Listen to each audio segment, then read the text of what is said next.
I set out at the beginning of the year to shine some light on the WiiU and all of their great games for the WiiU eShop, but there was a few that didn't quite make my list of top 30. I am the Game Collector and this is Second Opinion Games, and today I look at the honorable mention WiiU eShop games that you should probably download.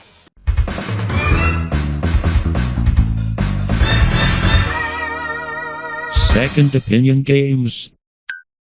Shiftlings, it's a 1 to 2 player puzzle platform game with really high production value. And with that high production value comes at a high cost of around $20. Also, it didn't quite make my list because it's much better played with 2 people than just 1. Now you can beat the game with just 1 player, but it really doesn't feel that fun. Some of these puzzles get plain devious and I don't have the time to sit to figure them out.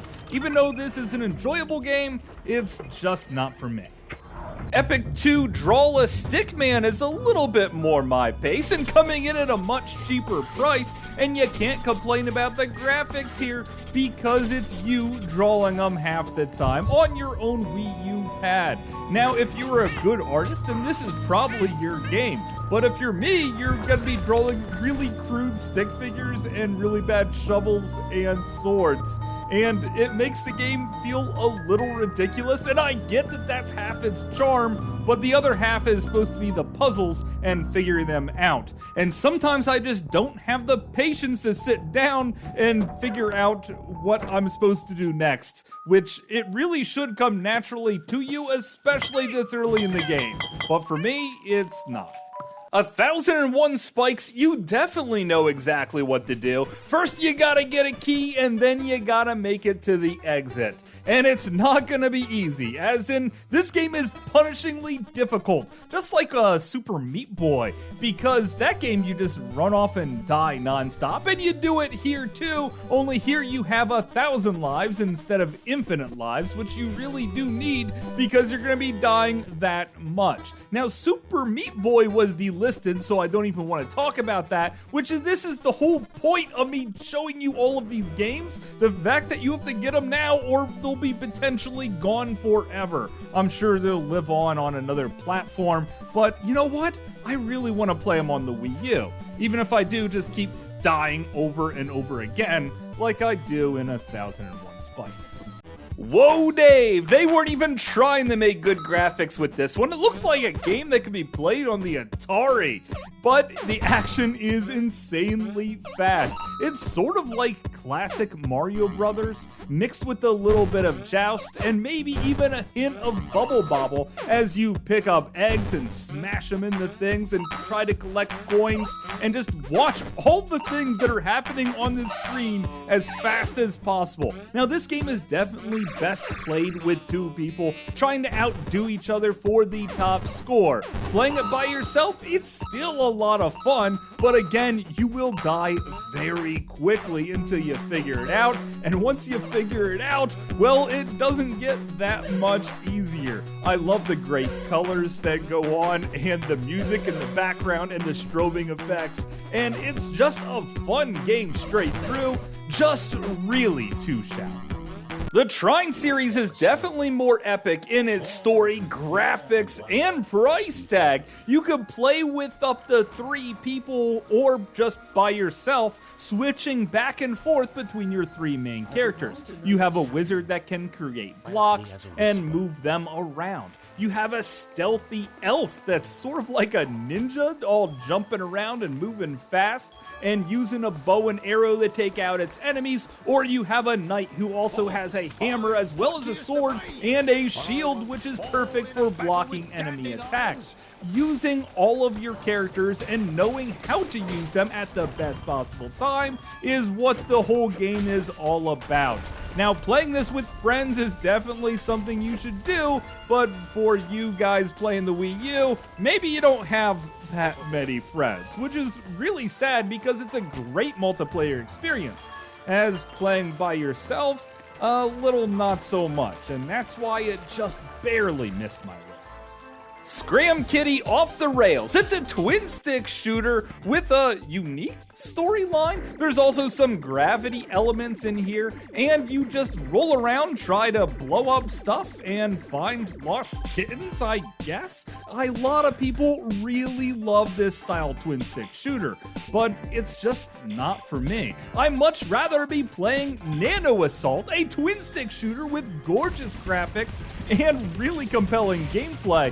Blowing apart these little microorganisms is amazing, and I really love this game. Unfortunately, I didn't put it on my list at all because I'd rather be playing it on the 3DS, because seeing this all in eye-popping 3D looks far more impressive. Now, on the Wii U, it still plays terrific, do not get me wrong, and if you don't have a 3DS, definitely pick this one up before it's too late and gone forever like some of those other games. Shiny the Firefly also has its fair share of bugs as you play as a bug, lighting up your little butt light and manipulating your way through the environment in order to make it to the exit and help a few of your little guy baby friends to the exit as well. If you do so in a good amount of time, or maybe manage to keep all of your little fireflies alive, you will get some extra bonuses at the end of the stage. Now, what's wrong with it? Well, all of those bugs that I was talking about, because the frame rate here tends to skip quite a darn bit, and the graphics do look fine, but there's nothing that really makes you want to keep playing after you get the hang of the first couple levels. It never gets too difficult, and it never gets too darn hard, and it just goes down as a bland, average game. I really wanted to like this one more, but it just wasn't for me. Puddle was a game that I gravitated to quite quickly. It felt a lot like Loco Roco on the PSP, only I could play it on my Wii U.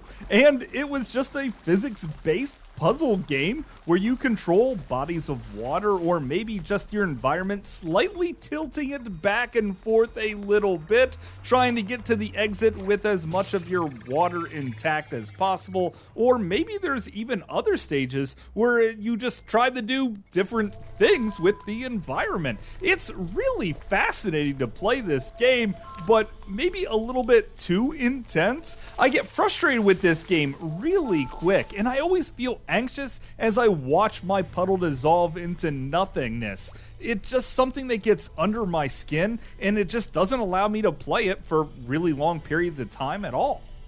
Just like Fatal Frame, the horror game of all horror games for the Wii U. Now, this definitely should make anyone's list of best games of all times. There was just one little problem with it.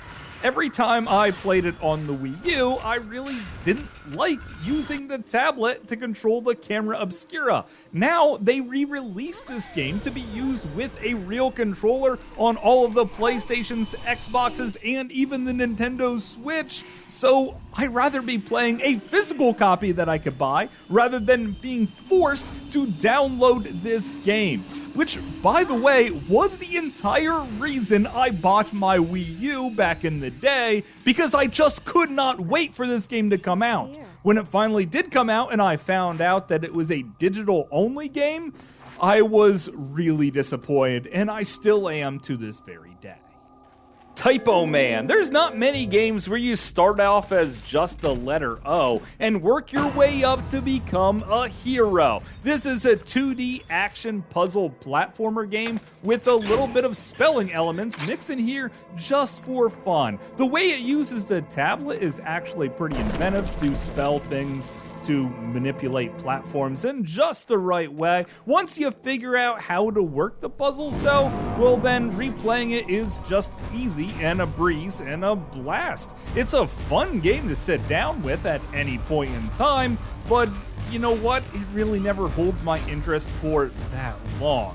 Unlike Volgarr the Viking, which also came out on like every single platform there is. Even the Sega Dreamcast got a port of this game, which is where I play it most of the time. I had to also get it for the Wii U, of course, hoping that it was maybe just a little bit easier, and those hopes were shattered because this is one of the most punishingly difficult games ever made. I love the concept, I love using my spears as platforms, and I love leveling up and destroying my foes into bloody guts. I hate the punishingly difficult Ghosts and Goblins aspects where just a few hits and you are completely ripped to shreds.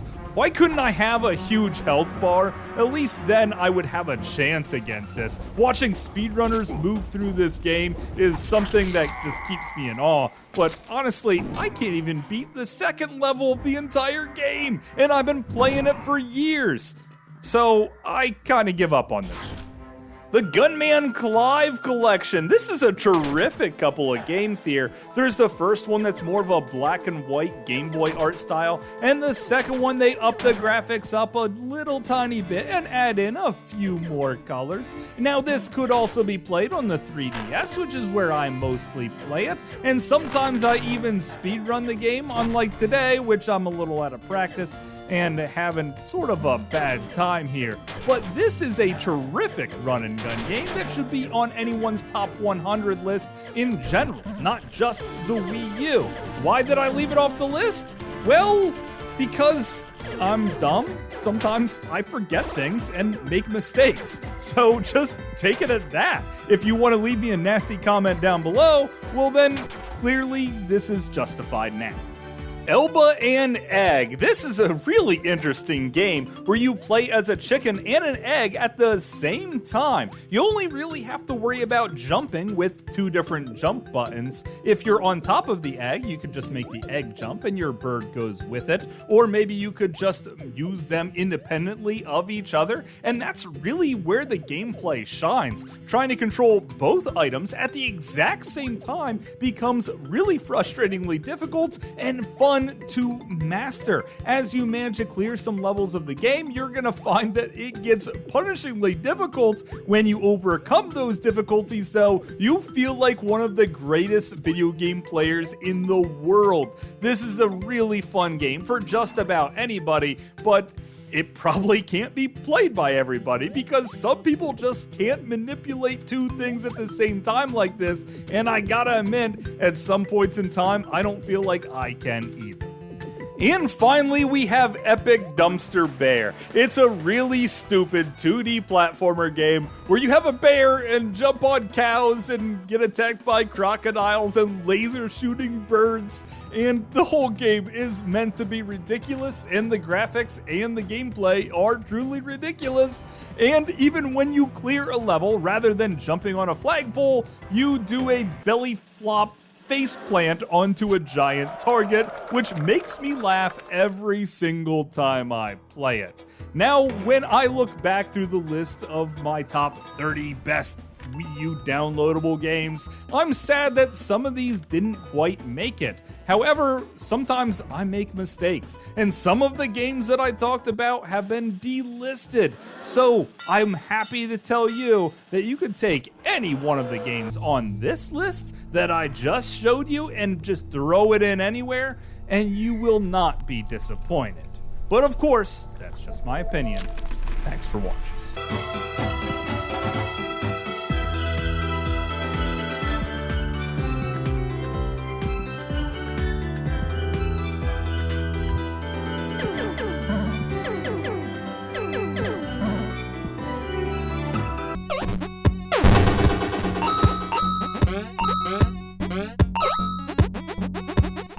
Hopefully you guys enjoyed this video. I had a great time making it, but I'm getting a little bit burnt out of the Wii U. So after this series is over, I'm gonna focus more on maybe some Sega consoles like the Saturn and the Dreamcast, and maybe even some side projects I've been meaning to do for a long time.